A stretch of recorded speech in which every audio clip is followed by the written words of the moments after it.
Life is tough. I mean, there are so many things you have to do. Study for exams, apply to a new job, or keep a family running. When you can't manage your time well, the weight of all these things becomes unbearable for you to carry, and your life starts crumbling in stress. But to stop that from happening, here's a 4-step process for planning your day so that you can do everything you need to do. First, schedule the invariables. That is, the activities that you have to do and you can't really adjust to your preference, such as school, work, meetings, or eating. This will create a sort of skeletal structure for your day, as you'll clearly see how much free time you have for other activities, and so you'll be able to fill in the rest of the day around that skeletal structure. Secondly, schedule the variables, which are still important to do. It's just that you can choose when and for how long you do them, and this can include homework or running errands.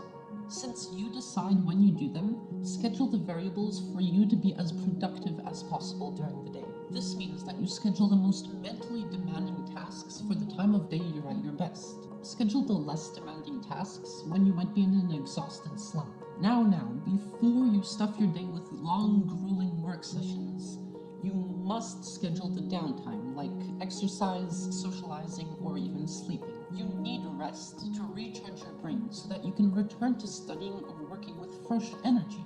I find that the perfect balance is a 5-to-1 work-rest ratio.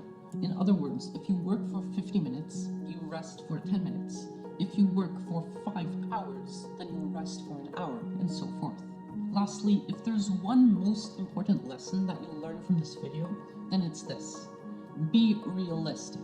You can have a magnificent and an extremely productive schedule, but in most cases, life will get in the way and your day won't go according to plan. As a result, you can easily get even more stressed because it seems that you're not as productive as you originally wanted.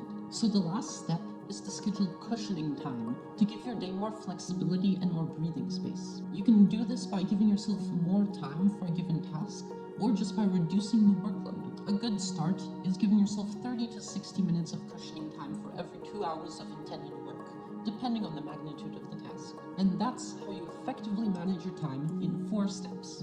I hope this helps. Cheers.